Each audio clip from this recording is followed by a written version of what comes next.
Om Swastiastu, Namo Buddhaya, Salam Kebajikan. Perkenalkanlah, nama saya Yanto S.E.M.Com, dosen tetap program studi S1 Informatika di Sekolah Tinggi Teknik Pati dengan NIDN 0615077901 atau NUP3 3318110779007. Dengan penuh rasa tanggung jawab dan komitmen terhadap perkembangan pendidikan tinggi di Indonesia, izinkan saya menyampaikan pernyataan diri dosen PDD dalam rangka unjuk kerja Tridharma Perguruan Tinggi UK TPT dalam bidang pengajaran. Video ini dibuat sebagai bagian dari proses sertifikasi dosen gelombang 1 yang diselenggarakan oleh Kementerian Pendidikan Tinggi, Sains dan Teknologi, Kemendikti Saintek 2025. Pada kesempatan ini saya memaparkan salah satu mata kuliah yang saya ampu, yaitu mata kuliah Internet of Things tahun ajaran 2024-2025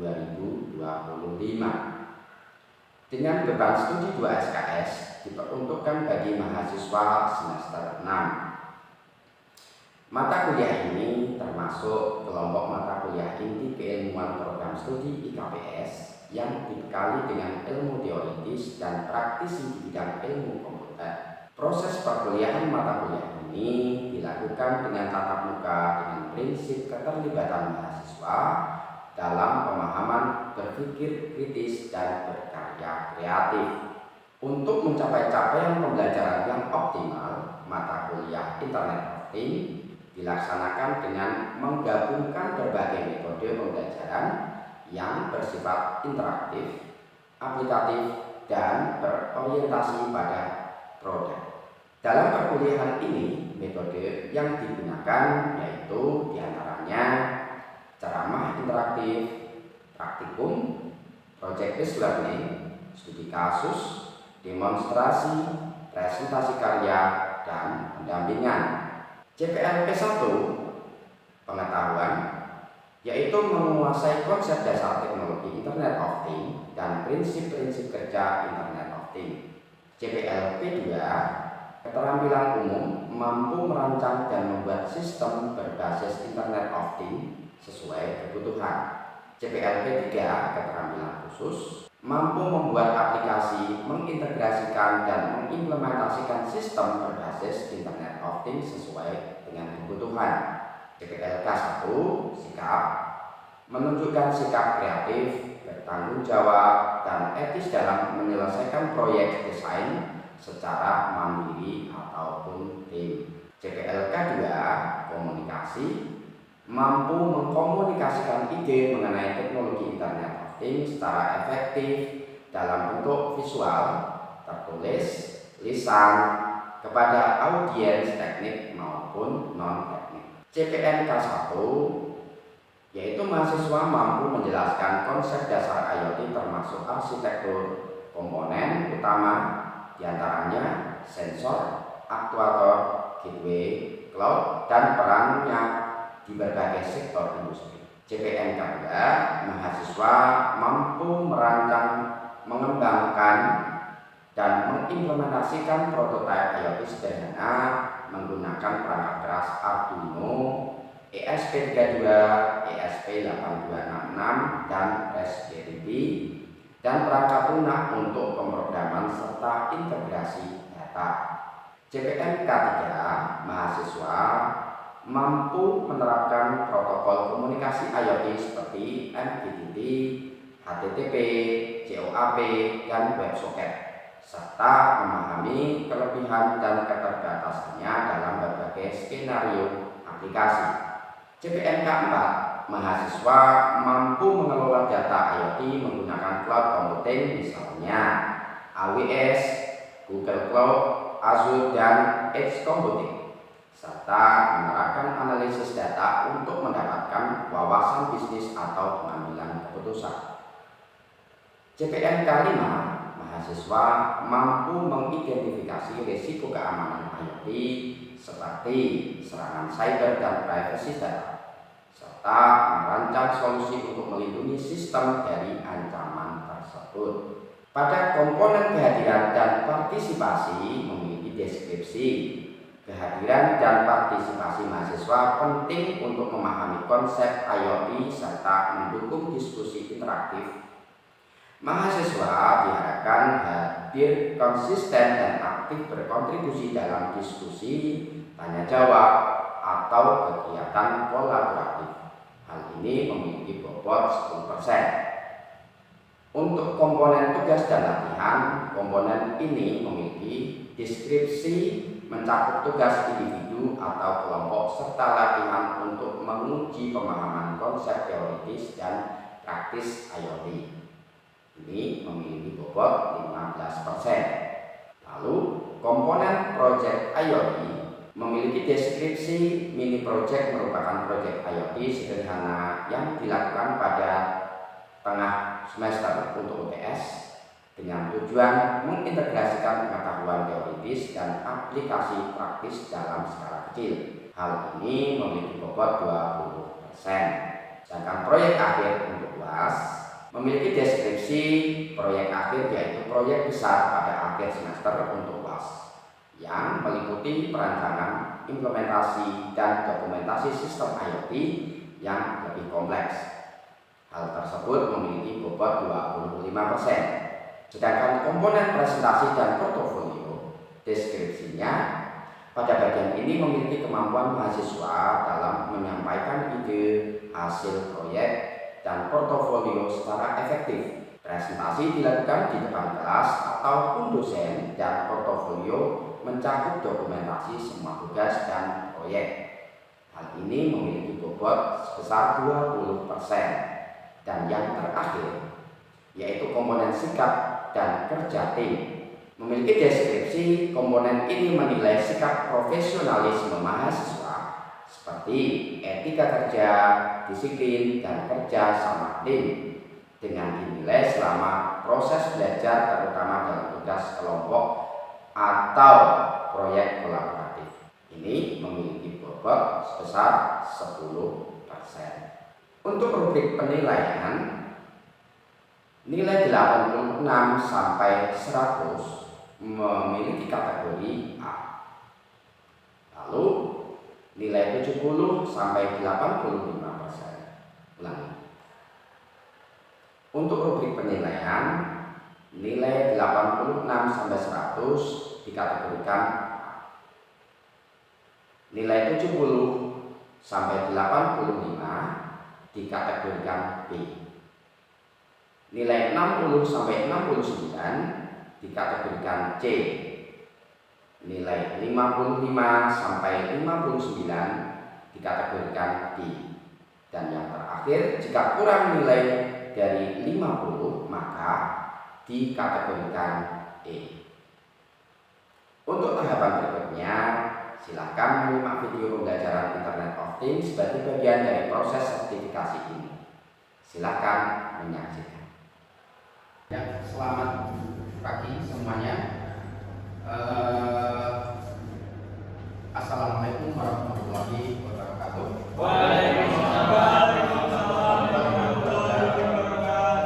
Syukur alhamdulillah kita diberi kesempatan ya bisa bertemu di mata kuliah IoT ya. Ya, sebelum kita masuk ke pembahasan materi, kita berdoa dulu sejenak ya agar kita diberi kelancaran. Oke. Untuk berdoa sesuai dengan kepercayaan dan agama masing-masing, berdoa dipersilakan.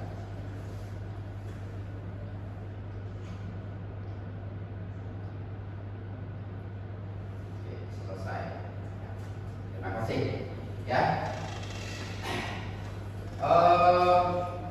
Di pertemuan kali ini kita masuk ke materi Internet of Things dalam revolusi industri 4.0 ya. Sebelum saya masuk ke materi, saya ingin bertanya, kira-kira jauh mana kalian mengenal apa itu Internet of Things? Apa Internet of Things? Segala sesuatu yang dikendalikan oleh protokol internet. Ya, segala sesuatu yang dikendalikan menggunakan protokol internet. Mungkin ada yang punya pendapat lain? Oke, Mbak Irma mungkin. Jadi IoT itu seperti mengendalikan sesuatu dari jarak jauh. Ya, hanya itu saja. Ada tambahannya? Mengendalikan sesuatu dari jarak jauh. Ya, oke. Yang sebelah sini monitoring. Mengendalikan sesuatu melalui internet. Ya, tadi ya, melakukan pengontrolan, ya, monitoring, ya, atau pengendalian dari jarak jauh menggunakan protokol internet. Oke. Nah, revolusi industri pertama kali berbicara tentang terciptanya mesin uang. Ya, pada waktu pertama kali kalau kita bicara industri itu menggunakan mesin uang. Ya, lalu pada revolusi industri kedua, ya, ditandai dengan terjadinya perbaikan proses produksi yang membuat manusia itu dapat memproduksi barang secara massal, ya, juga seperti di pabrik dan lain sebagainya. Ya, jadi dibuat secara massal. Kalau yang tadinya satu persatu, ya, toh kita membuat manual, ya, ini dibuat secara massal. Sehingga apa, memiliki nilai efisiensi dan nilai jual, ya, menyesuaikan market, permintaannya banyak, jadi dibuat secara massal. Oke. Terus pada abad ke-19, ya, itu tadi. Setelah itu muncul otomasi produksi menggunakan robot. Ya, setelah kita membuat produk secara massal itu kan membutuhkan energi, membutuhkan tenaga kerja yang banyak, di mana tenaga kerja itu kan mahal biayanya, ya. Nah, maka dari itu orang berpikir, pengusaha berpikir bagaimana meningkatkan efisiensi, ya, sehingga tenaga kerja yang seharusnya itu pekerjaan dilakukan oleh manusia yang memiliki menghabiskan kos yang banyak, maka digantikan oleh robot. Di samping itu, selain efisiensi juga mengurangi tingkat resiko. Mungkin pekerjaan tertentu yang berisiko tinggi tidak dilakukan oleh manusia, tetapi dilakukan oleh robot. Itu ya. Oke, jadi runtutannya seperti ini, ya. Mulai 18 tahun lalu, ya, industri 4.0 itu lebih ke mesin uang, kemudian 9 tahun, ya, kemudian perakitan tadi pembuatan secara massal, kemudian yang ini dilakukan oleh robot, kemudian yang industri 4.0 tidak hanya robot saja, tetapi robot tersebut itu sudah terintegrasi dengan sistem dan bisa terintegrasi dengan sistem yang lain, bisa berkomunikasi. Jadi misalkan mobil memproduksi mobil yang mulai dari masuk perakitan, ya, sampai mobil itu bisa berjalan, sistem itu terintegrasi. Ini peran Internet of Things (IoT) dalam revolusi industri 4.0. Masuk kepada revolusi industri keempat, menekankan pada integrasi antar alat menggunakan internet dan pemanfaatan big data. Jadi seperti misalkan kita memproduksi mobil, ya, memproduksi mobil itu mulai dari membuat pintu, mesin, ya, yang tadinya dibagi-bagi bloknya, yang blok ini membuat pintu, blok ini membuat sasis, membuat blok lain membuat mesin dan lain sebagainya, ya. Dari dasar itu nanti berjalan, ya, diatur oleh sistem, terintegrasi sampai nanti mobil itu keluar sudah bisa digunakan. ya.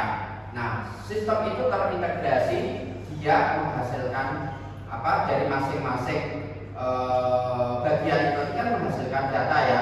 Data diintegrasikan oleh sistem, kemudian sistem menghasilkan informasi dan tindakan sampai data mobil itu keluar itu informasinya lengkap ya.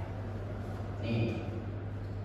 Terus apa itu Internet of Things ya? Tadi sudah kita lihat Internet of Things adalah alat yang terhubung dengan internet atau protokol yang menggunakan seperti internet ya dan saling terintegrasi. Misalkan lampu ruangan yang terkoneksi dengan internet dan bisa terintegrasi dengan smartphone sebagai pengaturnya, pengontrol atau untuk monitoringnya. Ya, misalkan kita tadi ya mengontrol lampu rumah saat kita bepergian itu cukup kita bisa kendalikan dari smartphone.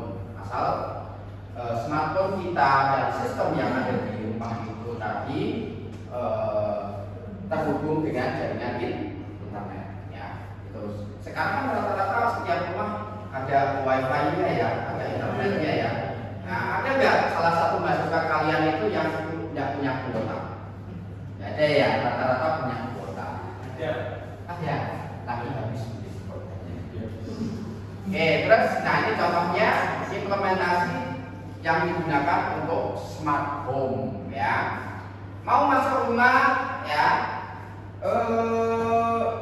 pintunya harus untuk membukanya kita menggunakan kartu atau RFID ya, bahkan menggunakan voice ya toh, buka pintu Pak. Nah, kalau tidak yang punya rumah, pintu tidak bisa mengenali karena berbeda, frekuensi suaranya berbeda ya. Jadi untuk mendeteksi frekuensi suaranya itu kan pakai AI ya. Nah, nanti tak cocok kok itu suaranya yang punya rumah baru pintunya mau membuka. Nah, itu contohnya ya. Nah, terus apa? Orangnya jalan-jalan keluar lupa, oh lampu di rumah kok gelap ya. Nah, aktifkan saja lampu lewat HP. Nah, atau cukup di timer dikendalikan nanti jam sekian sampai jam sekian lampu akan mati, jam sekian sampai jam sekian lampu akan hidup. Nah, itu bisa dikontrol dari HP ya. Terus apalagi? Oh, ada CCTV-nya untuk sistem keamanan. Rumah rata-rata sekarang sama CCTV nih. Ya, gitu kan? Depan rumah atau bahkan orang yang mau ngambil mengantar paket saja itu pakai datang. Siapa ya? Nah, tapi kan pakai kamera kan. Biasanya juga arah sudah ditaruh di meja saja. Itu contohnya. Nah, semua sistem sudah terintegrasi semua. Ya, terus misalkan ada aquaponiknya, akuarium ya. Nah, sistem kontrolnya pH air ya, sirkulasi air ya, terus udara, suhu dan sebagainya, kontrol dari HP semua ya. Jadi perlengkapan yang di rumah itu cukup dimonitor dari HP saja ya. Ini selama ada koneksi internet ya. Ini contoh kalau digunakan untuk rumah ya. Apa pengaruhnya dalam revolusi industri 4.0? Internet of Things sangat erat hubungannya dengan revolusi industri 4.0. IoT berpengaruh dalam berbagai macam industri seperti manufaktur, logistik, kesehatan, tata kota atau smart city ya, rumah, pertanian, bahkan industri otomotif yang berfungsi utamanya IoT pada dasarnya sebagai data miner atau data utama ya. Jadi integrasi saling tukar informasi antar device ya bisa digunakan untuk mengendalikan dan monitoring. Kemudian manfaat untuk manufaktur. Ini contoh yang diimplementasikan di dunia manufaktur. Internet of Things dapat digunakan sebagai penghubung antar mesin produksi agar berjalan dengan efisien. Selain itu sebagai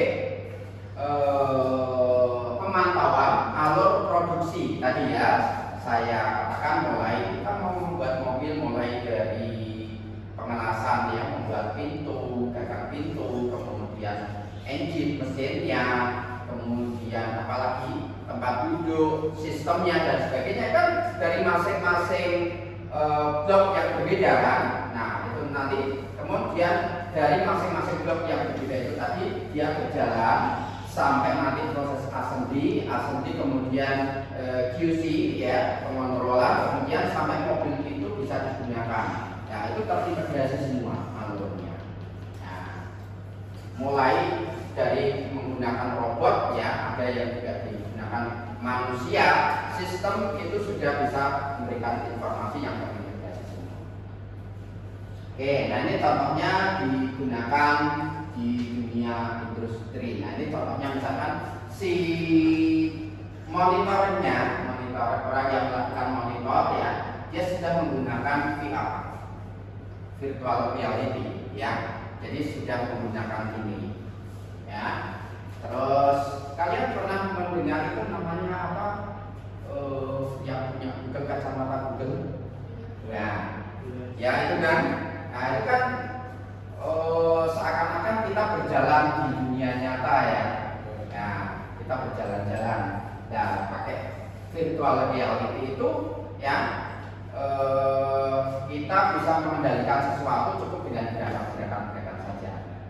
Tetapi yang mengerjakan bukan kita, tetapi yang mengerjakan mesin. Contohnya tadi, misalkan kayak di Cina itu, seorang dokter melakukan operasi ya dari jarak jauh, ya dari jarak jauh menggunakan jaringan internet. Dia tidak bersentuhan langsung dengan pasien, tetapi mesin yang melakukan apa? Eksekusi operasi ke pasien. Dokter cukup mengendalikan dari jarak jauh. Terus manfaat untuk tata kota atau smart city. Internet of Things dapat digunakan untuk memantau fasilitas publik. Misalkan apa? Terintegrasi dengan CCTV, ya toh? Oh Mas Dery lagi jalan-jalan ke kantor, dilakukan apa? Loh, coba ada surat penilangan, ya, karena apa? Dilakukan oleh polisi, ya toh? Dengan memanfaatkan e-tilang, ya toh? Ini. Terus ada teknologi namanya image processing yang digunakan untuk mendeteksi ini nomor kendaraan ya. Nah, nomor kendaraan terintegrasi dengan apa? Lantas ya, Satlantas ya, melakukan penilangan bahwa nomor sekian terdeteksi. Nah, ini pemiliknya siapa? Nanti datanya keluar semua. Nah, itu kan. Jadi terintegrasi semua. Ya, ini itu digunakan untuk tata kelola kota ya. Terus tadi traffic light ya. Mungkin saat ini itu masih pengelolaannya masih manual. Jadi pihak disub harus turun ke lapangan melakukan pengendalian apa istilahnya traffic light ya. Tapi untuk dengan pemanfaatan teknologi IoT untuk pengelolaan smart city ini ya, di disub itu coba mengklik anak ini, mungkin map ya, di bagian mana itu nanti dia akan bisa diklik traffic light yang ada di titik koordinat tersebut, kemudian nanti dikendalikan. Nanti butuh berapa lama warna merahnya, warna hijau, kuningnya diatur di situ. Ya, itu terus terintegrasi di tempat situ ada kameranya. Ya, itu bisa dilakukan seperti itu. Ya, jadi tidak harus turun ke lapangan, cukup dikendalikan dari jarak jauh. Ya, terintegrasi dengan map. Ya, map.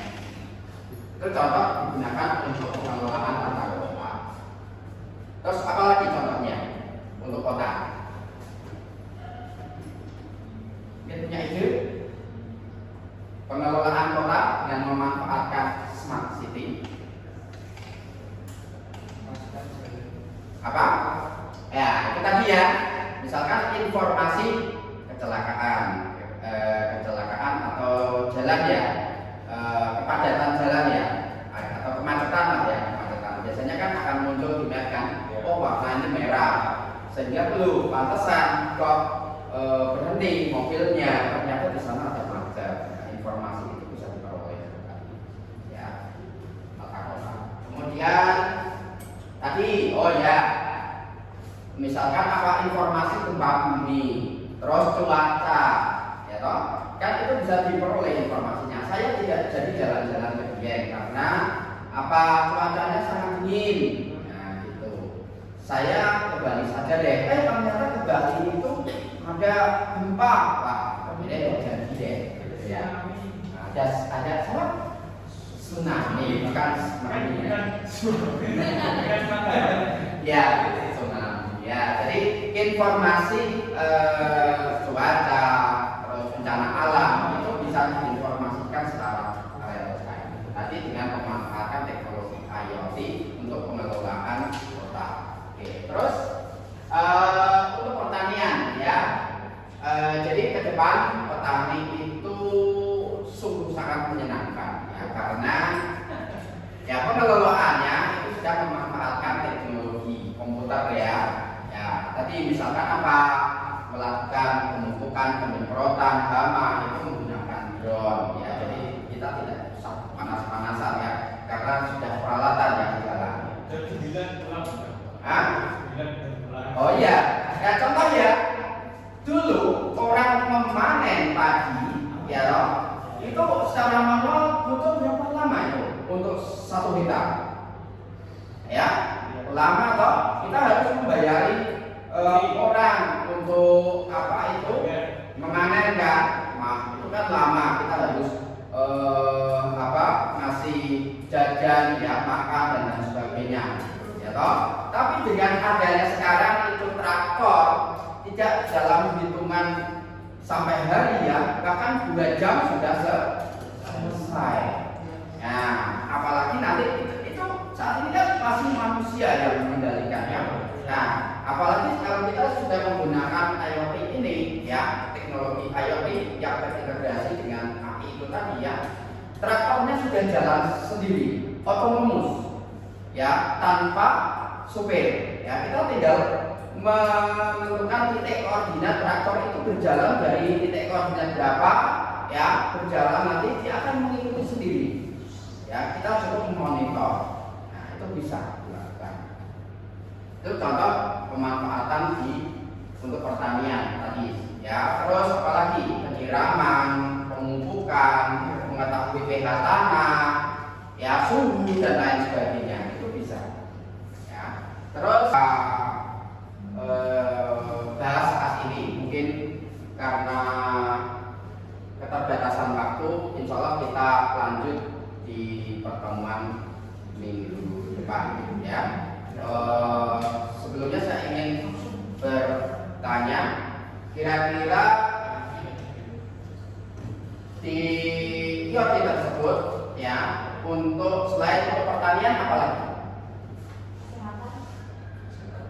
Kesehatan itu tadi ya, banyak. Terus transportasi dan lain sebagainya. Oke, itu bisa kita bahas di pertemuan berikutnya. Dan terima kasih